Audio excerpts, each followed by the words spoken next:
Good morning student, मैं अमित राणा आप सभी का स्टडी पॉइंट विद अमित में स्वागत करता हूं।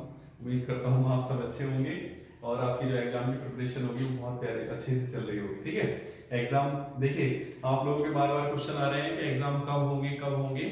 मैं आप लोगों को श्योरिटी के साथ बता सकता हूँ कि आपके एग्जाम अगस्त में 100% होने हैं। ठीक है, अगस्त के फर्स्ट वीक में या अगस्त के सेकेंड वीक में 100% आपके एग्जाम होंगे।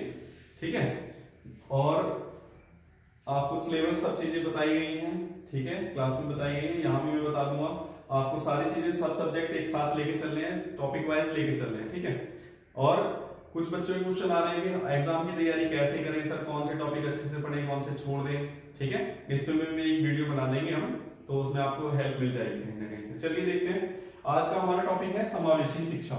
ठीक है, हमने दो शिक्षा पढ़ ली, एक विशिष्ट शिक्षा पढ़ी, ठीक है, दूसरा एकीकृत शिक्षा पढ़ी। अब तीसरी जो है समावेशी शिक्षा।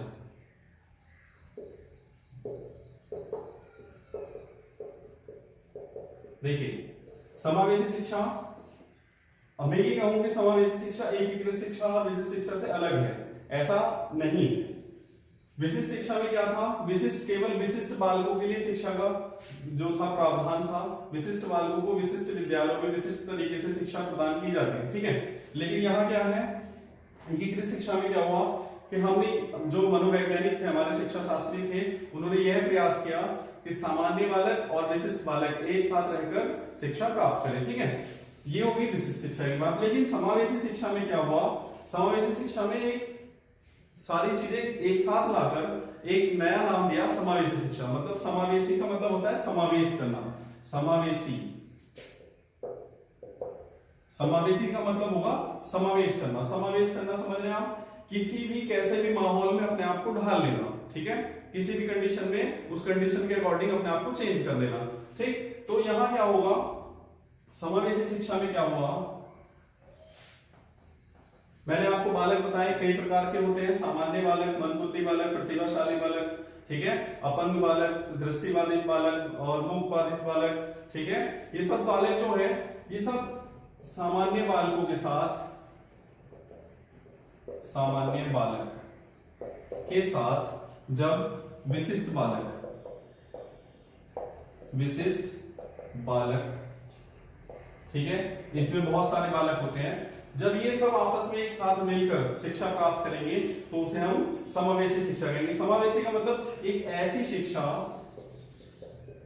एक ऐसी शिक्षा जिसमें सभी प्रकार के बालकों का समावेश किया जाए।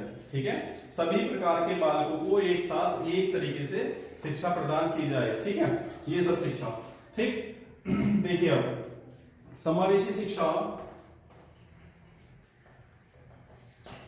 जो हमारी एकीकृत शिक्षा थी उसमें क्या था, शारीरिक रूप से विकलांग बालक या मानसिक रूप से विकलांग बालकों को ही शिक्षा प्रदान करने का या प्राप्त करने का अधिकार था। लेकिन यहां क्या है, शारीरिक रूप से, ठीक है, दृष्टिबाधित, दृष्टिबाधित में कौन, एक आंख से, ठीक है, एक आंख से देखने वाले, ठीक है, प्लस जिनकी आईसाइट वीक हो या दृष्टि दोष हो, ठीक है, जिसमें दृष्टि दोष होता है, ठीक है, वो बालक। फिर अस्थिबाधित बालक, अस्थिबाधित बालक, ठीक है, फिर मूक बधिर,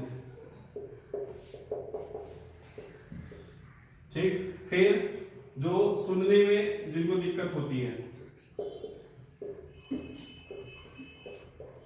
समस्यात्मक,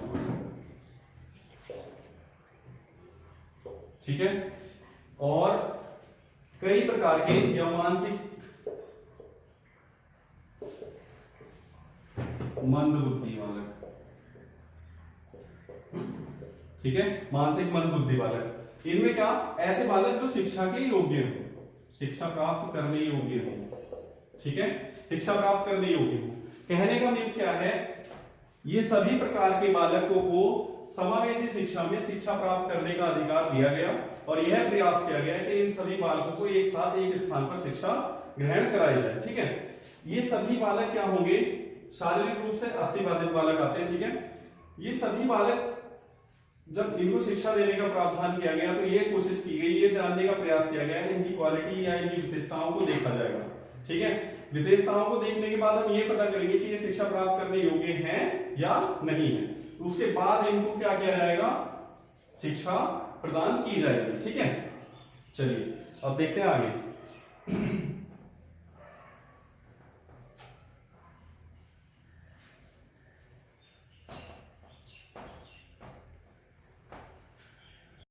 देखिए स्टूडेंट, समावेशी शिक्षा क्या है, जिसके द्वारा विशिष्ट क्षमता वाले बालक जैसे मंदबुद्धि, अंधे बालक, बहरे बालक तथा प्रतिभाशाली बालकों को ज्ञान प्रदान किया जा सकता है या जाता है, ठीक है। मतलब समावेशी शिक्षा क्या है कि जो विशिष्ट बालक, विशिष्ट क्षमता वाले बालक होंगे उनको, प्रतिभाशाली बालकों को और जो सामान्य बालक होंगे उनको सबको एक साथ रखकर शिक्षा प्रदान की जाएगी, ठीक है। इसके बाद क्या है, शिक्षा शास्त्र ने कुछ परिभाषाएं दी हैं। देखिए जब आप एग्जाम देंगे तो एग्जाम के समय में जरूरी नहीं कि आपको हर एक राइटर की या हर एक थिंकर की आपकी डेफिनेशन याद हो, ठीक है। तो जब डेफिनेशन याद नहीं होगी तब हम यहाँ ये कंडीशन भी ला सकते हैं कि शिक्षा शास्त्रियों द्वारा, शिक्षा शास्त्रियों ने एक साथ मिलकर किसी किसी कॉन्सेप्ट की एक साथ जैसे एक परिभाषा दी है, ठीक है। बुक में भी दिया हुआ है, हर जगह दिया होगा, ये चीज आपकी मान्य होगी, ठीक, जिसे आप अपने आप से बना के भी लिख सकते हो। फिर क्या है, समावेशी शिक्षा अधिगम के नहीं है, ठीक है, अधिगम के लिए नहीं है बल्कि विशिष्ट अधिगम के नए आयाम खोलती है। मतलब अधिगम तो सामान्य शिक्षा या किसी भी तरीके से हम लोग कर सकते हैं, ठीक है, लेकिन यहाँ क्या है, विशिष्ट बालकों को साथ लेकर चलने का प्रयास करती है कौन सी, समावेशी शिक्षा। तो विशिष्ट अधिगम के नए आयाम खोलते हैं, मतलब विशिष्ट बालकों को विशिष्ट तरीके से जो है विशिष्ट अधिगम को सिखाने या सीखने का प्रयास जो कराती है वो कौन कराती है, समावेशी शिक्षा कराती है, ठीक है। इसके बाद देखिए, इसके बाद टॉपिक आएगा आपका क्या, उद्देश्य, ठीक है। उद्देश्य, विशेषताएं, ठीक, उद्देश्य विशेषताएं मतलब जैसे एकीकृत शिक्षा में हमने पढ़ा था क्या उद्देश्य थे कि प्रत्येक बालक को समानता का अधिकार हो, ठीक है, विभिन्नता का अंत हो, उनमें हीन भावना का क्या हो, खत्म हो जाए हीन भावना, ठीक है, सामान्य बालकों की तरह वे अपने आप को ट्रीट करें। ये सब उद्देश्य और विशेषताएं एक जैसी हैं, तो इसे आप बना के लिख लीजिएगा, ठीक है, खुद से कर लीजिएगा, ज्यादा समय नहीं लेते हुए। अब देखते हैं इसके समावेशी शिक्षा के सिद्धांत क्या होते हैं, ठीक है। चलिए देखिए, समावेशी शिक्षा के सिद्धांत जो जिन सिद्धांत पे कार्य करती है, क्या, सबसे पहला है व्यक्तिगत रूप से विभिन्नता। मतलब जब हम बालक को शिक्षा देने के लिए स्कूल या विद्यालय कक्षा में ट्रीट करते हैं या शिक्षण कार्य करते हैं, तब हम क्या करेंगे, बालकों में एक व्यक्तिगत विभिन्नता होती है, उसको ध्यान में रखेंगे, ठीक है। किस बालक की क्या आवश्यकताएं होंगी, कैसे उसको ट्रीट करना है, कौन सी उसमें विशेषताएं हैं, ये सब चीजें कौन ध्यान रखेगा, एक शिक्षक रखेगा या हमारी शिक्षा प्रणाली रखेगी। तो व्यक्तिगत विभिन्नता या व्यक्तिगत रूप से विभिन्नता का हम क्या करेंगे, ख्याल रखेंगे, ठीक है। जैसे किसी को कम सुनने की दिक्कत है, ठीक है, सुना आवाज कम जाती है जिसको, तो हम क्या करेंगे, थोड़ा सा लाउडली बोलेंगे या उस बच्चे को आगे बिठाएंगे, ठीक है। किसी को दूरदृष्टि दोष है या निकट दृष्टि दोष है तो उसके हिसाब से उसको बिठाएंगे, ठीक है। ये सारी मतलब क्या, व्यक्तिगत विभिन्नता को ख्याल में रखते हुए हम बालक के साथ शिक्षण कार्य करेंगे, ठीक है। फिर क्या है, माता पिता व समाज का सहयोग। देखिए मैंने आपको एकीकृत और विशिष्ट शिक्षा में भी बताया था कि जब तक माता पिता नहीं चाहेंगे, समाज नहीं चाहेगा, तब तक ये विशिष्ट बालक सामान्य बालकों की तरह ना तो शिक्षा ग्रहण कर पाएंगे ना ही उनकी तरह व्यवहार कर पाएंगे, ठीक है। क्यों, क्योंकि माता पिता, सबसे पहले माता पिता को कन्विंस करना पड़ेगा, ठीक है, मनाना पड़ेगा कि आपका बच्चा पढ़ने लायक है कि नहीं है, समझाना पड़ेगा उनको कि आप स्कूल भेजिए, चीजों को सीखेगा, सामान्य बालकों के साथ रहेगा, तो कहीं ना कहीं उसमें कॉन्फिडेंस लेवल कहीं ना कहीं बहुत अच्छा होगा, ठीक है, सामाजिकता बहुत अच्छी से सीखेगा। और समाज का सहयोग तो रहता ही है कि सबसे पहले समाज ही क्या करता है, एक दूसरे को पीछे खींचता है, आगे धक्का देता है, ठीक है। तो समाज से ही ये एक्सेप्ट किया जाता है, ठीक है, कि वो कहीं ना कहीं विशिष्ट बालकों को सामान्य बालकों की तरह ट्रीट करे, उनको ये एहसास न दिलाए कि आप विशिष्ट हो, आप में ये कमजोरी है या ये विशेषता है या क्या है, ठीक है। एक सामान्य बालक के साथ जब उसके साथ ट्रीट होगा तो समाज का कहीं ना कहीं उसको सहयोग प्राप्त होगा, ठीक है। उसके बाद क्या है, भेदभाव रहित शिक्षा। मतलब जब समावेशी शिक्षा क्या प्रयास करती है, क्या सिद्धांत है इसके? जब कॉलेज या स्कूल या विद्यालय में या कक्षा में शिक्षा प्रदान की जाएगी तो उनके साथ जो भी बालक होते हैं, विशिष्ट बालक, मंद बुद्धि बालक, जो भी जितने भी बालक होते हैं, सामान्य बालक, उनके साथ सबके साथ एक जैसा क्या करेंगे हम? भेदभाव नहीं करेंगे, मतलब एक जैसा व्यवहार करेंगे, ठीक है? उनके साथ भेदभाव नहीं होना चाहिए कि ये बालक ऐसा है जिसके साथ हम ऐसे ट्रीट करेंगे, सबके साथ एक जैसे समान रूप से व्यवहारिकता करेंगे, ठीक है? उसके बाद क्या है? विशिष्ट कार्यक्रमों द्वारा शिक्षा, मतलब विशिष्ट बालकों द्वारा को विशिष्ट कार्यक्रमों द्वारा बीच बीच में एक्टिविटीज या बीच बीच में ऐसी शिक्षण विधियों का प्रयोग करना जिससे विशिष्ट बालक भी खुशी के साथ, मतलब हैप्पीनेस के साथ उस काम को, इंटरेस्ट के साथ, रुचिपूर्ण तरीके से उस काम को करे, सामान्य बालकों की तरह, उसे लगे कि हाँ मैं भी कर सकता हूँ, ठीक है? ये सारी चीजें। फिर है हमारा वातावरण पर नियंत्रण, ठीक है? वातावरण पर नियंत्रण कैसे? देखिए, जब भी शिक्षण कार्य होता है तो विद्यालय में या कक्षा में शिक्षक एक ऐसा वातावरण तैयार करता है जिसमें प्रत्येक बालक को शिक्षा प्राप्त करने में आसानी हो और चीजें समझ में आए, उसकी समस्याओं का समाधान हो सके, ठीक है? तो यहाँ भी क्या है, जब विशिष्ट बालक होंगे तो उनके लिए विशिष्ट तरीके का या नए नए तरीके का वातावरण का निर्माण करना होगा और उस नियंत्रण, मतलब उस वातावरण पे नियंत्रण रखना होगा। सब कुछ प्लानिंग के अकॉर्डिंग ठीक से होना चाहिए। कहीं भी एक मिस्टेक हो जाए तो विशिष्ट बालकों में कहीं ना कहीं हीन भावना या उनका मोटिवेशनल लेवल डाउन हो सकता है, ठीक है? तो ये सारे सिद्धांतों पे काम करती है कौन? समावेशी शिक्षा, ठीक है? और समावेशी शिक्षा की सबसे स्पेशल जो क्वालिटी है, या एक मतलब क्या कह सकते हैं, एक जो इसका विशिष्ट रूप है वो क्या है? यह कम खर्चीली होती है, ठीक है?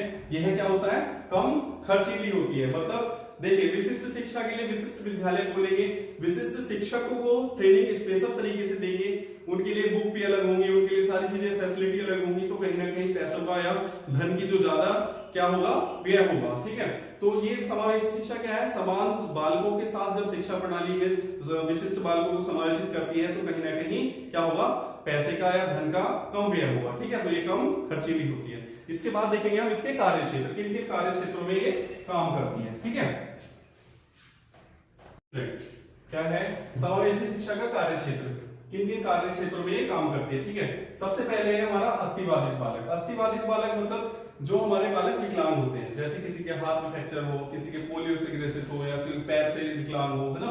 अस्थिबाधित मतलब हड्डी किसी की फ्रैक्चर हो, कुछ हो, जो भी तरीके से अस्थिबाधित जो बालक होंगे उनको क्या करेगी? साथ लेकर काम करती है, ठीक है? इस क्षेत्र में ये काम करती है। जो अस्थिबाधित बालक होंगे उन पे विशेष ध्यान देगी, ठीक है? आपने देखा होगा कि आजकल जो नए विद्यालय खुल रहे हैं या पुराने समय में ही नियम पारित है, लेकिन लोग मतलब क्या विद्यालय कहीं ना कहीं उन चीजों को फॉलो नहीं कर पाते। तो आपने देखा होगा कि जब गेट पे या कहीं भी हम जाते हैं तो रैंप होता है, ठीक है?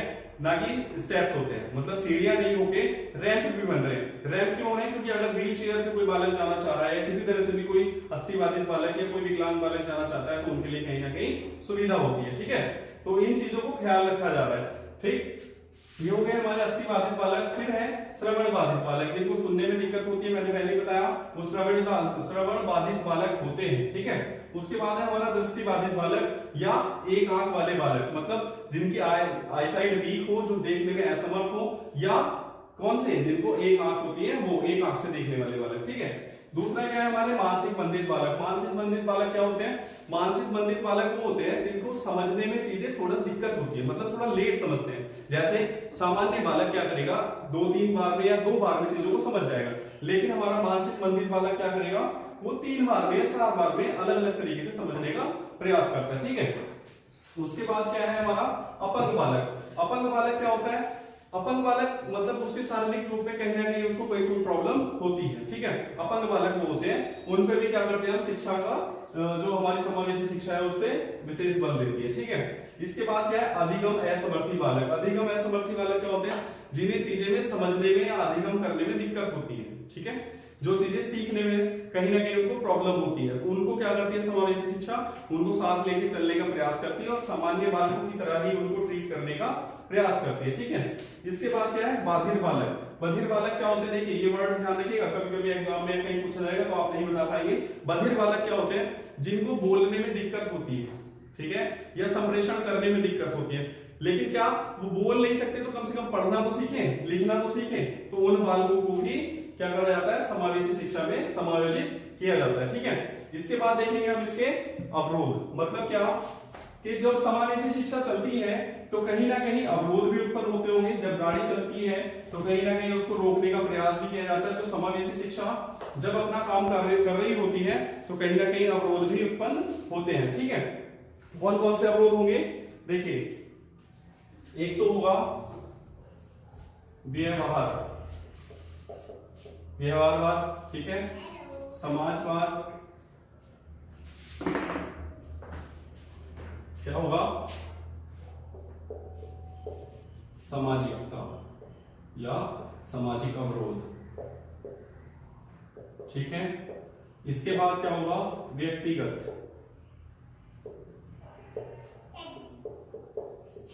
अवरोध। ठीक है, फिर क्या हो सकता है, व्यक्तिगत अवरोध हो गया। फिर हमारा